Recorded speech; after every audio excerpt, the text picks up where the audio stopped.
नमस्ते, हूँ आदर्श छू। Welcome to Adarsh education society.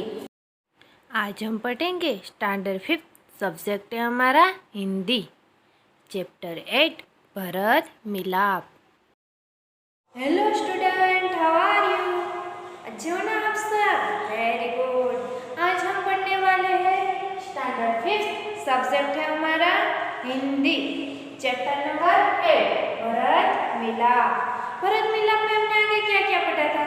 चलो बताओ।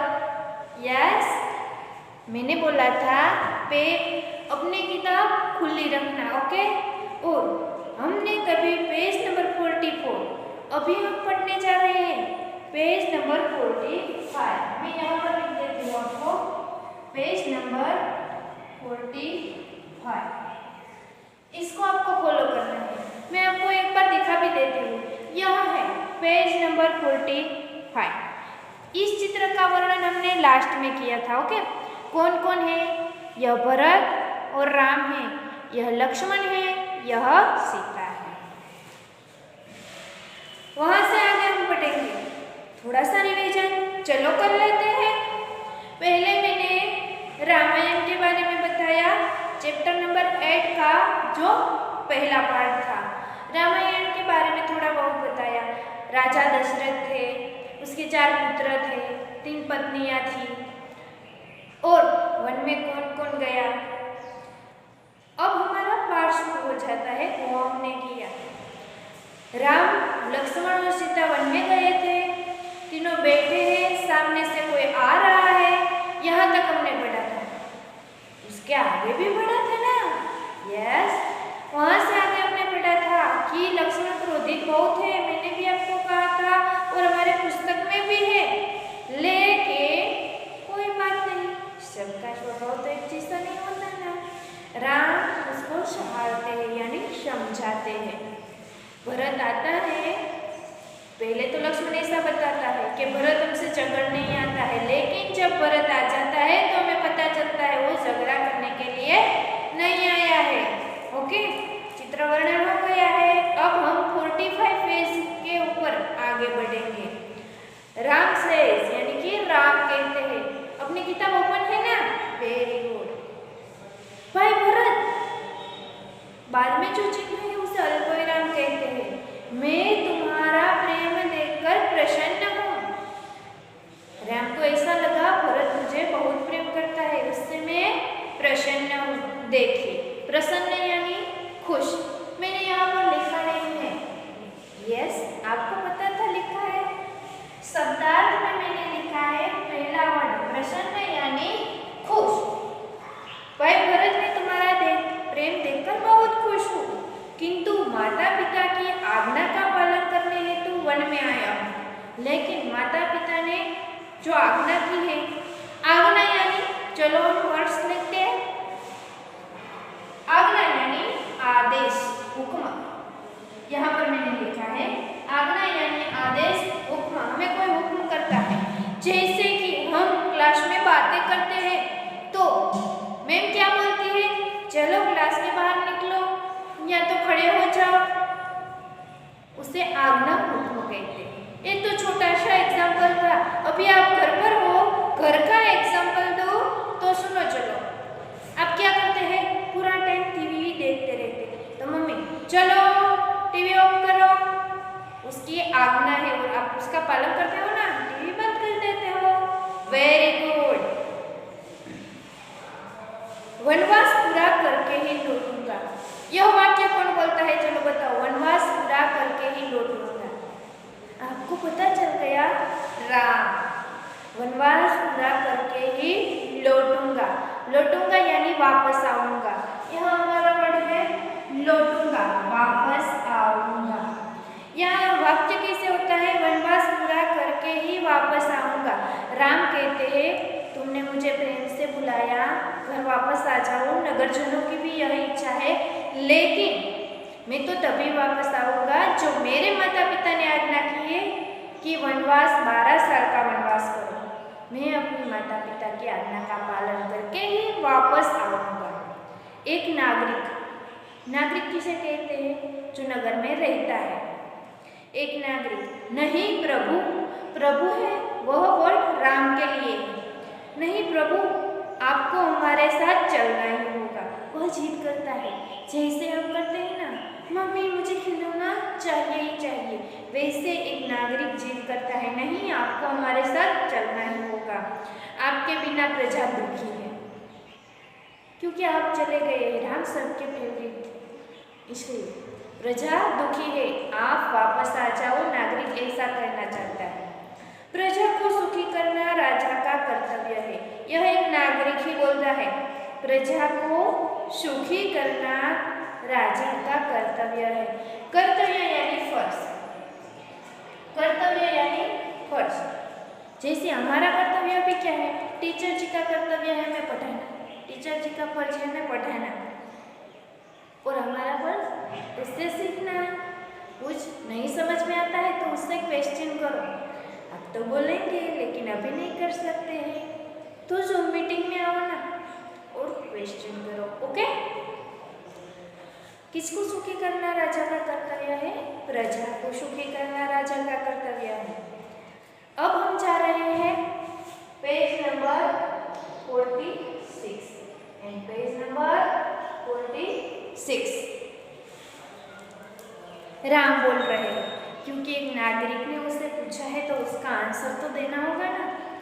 नगरजनों यानी नगर में रहने वाले व्यक्ति, इस समय माता पिता की आज्ञा का पालन करना मेरा सबसे बड़ा कर्तव्य है।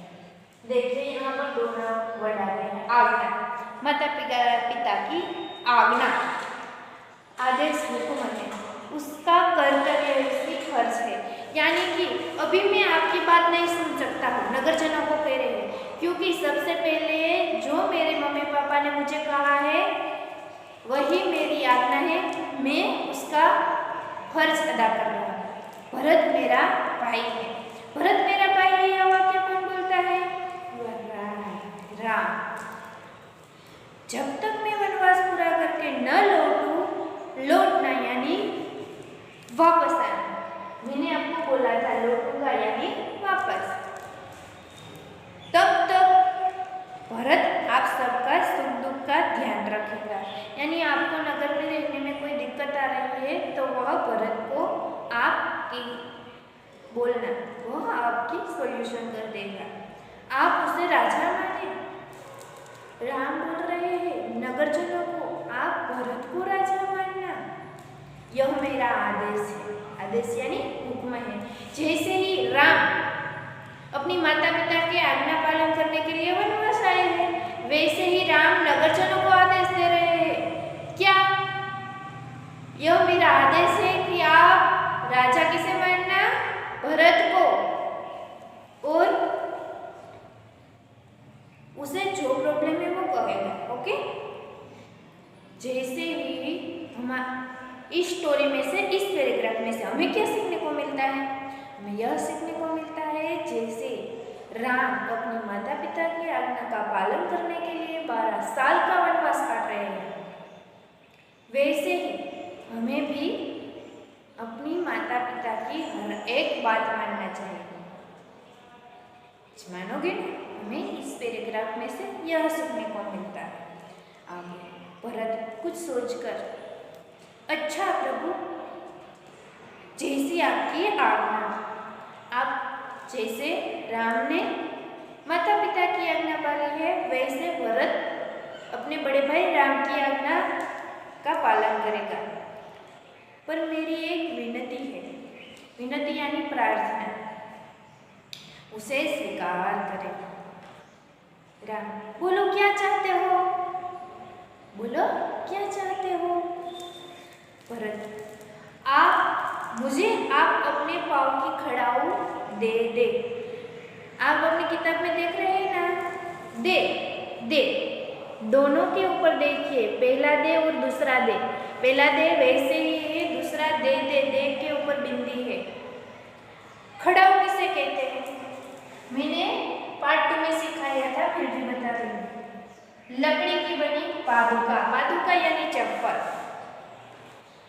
मेरी एक विनती है यानी कि प्रार्थना है। तो राम बोला, बताओ आपकी क्या विनती है?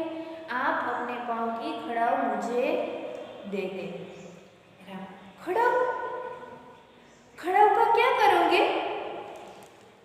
राम को तो आश्चर्य होगा ना, आप मुझसे मांग रहे हो और खड़ाऊ क्या करोगे? भरत इन्हें सिंहासन पर रखकर, सिंहासन यानी एक आसन होता है, उसकी वो चारों ओर सिंह रहते हैं और राजा के बैठने की जगह, सिंहासन पर रखकर आपके लौटने तक सेवक की तरह राजकाज करूंगा। राजकाज यानी राज्य का कारोबार देखरेख रखूंगा। यहाँ पर पाठ खत्म हो जाता है। खड़ाऊ मांगी थी, क्यों मांगी? क्योंकि मैं सिंहासन पर बैठना नहीं चाहता, मैं आपकी पैर की पादुका है। खड़ाऊ वही सिंहासन पर रखूंगा। आपने आज्ञा दी है उसका पालन तो मैं करूंगा, राज्य का सारा कारभार मैं संभालूंगा, लेकिन मैं सिंहासन पर नहीं बैठूंगा। भरत का प्रेम देखकर राम, सीता और लक्ष्मण गदगद हो जाते हैं, यानी कि बहुत खुश हो जाते हैं, बहुत प्रसन्न हो जाते हैं। रामचंद्र आगे बढ़कर भरत को गले लगा लेते हैं, खुशी से मिलते हैं। खड़ाऊ लेकर भरत तथा नगरजन राम और भरत की जय बोलते हुए विदा होते हैं। यहाँ पर सब लोग प्रसन्न हो गए। पहले क्या हुआ था, लक्ष्मण बहुत क्रोधित थे, भरत झगड़ने के लिए आया है, लेकिन समापन कैसा हुआ? लक्ष्मण भी खुश है, सीता माता भी, राम भी और नगरजन भी खुश है और उसने राम की आज्ञा का पालन किया। भरत आपका राजा है, ऐसा आपको बताना है। ओके, यहाँ पर मैं कुछ मुहावरे आपको समझा रही हूँ। उत्तेजित होना, यह पहला मुहावरा है। लक्ष्मण उत्तेजित हो गए थे, उसको गुस्सा आ गया था। गुस्सा होना, क्रोधित होना। उसके बाद गले लगाना, यानी कि प्यार से मिलना। राम और भरत दोनों आपस में गले लगे थे ना, राम भरत को गला लगा लेते हैं जब वे वन के अंदर आता है। उसके बाद गदगद होना, आनंदित और पुलकित। लास्ट में जब पाठ खत्म हो जाता है और सब सोते हैं, उसमें आते हैं गदगद होना, यानी कि आनंदित हो जाना। सब लास्ट में आनंद से रहने लगे थे। और उसके बाद था सावधान हो जाना, यानी कि चौकन्ना हो जाना।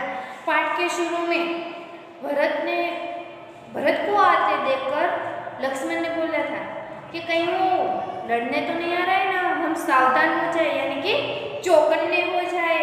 Okay, very good. Thank you for joining us.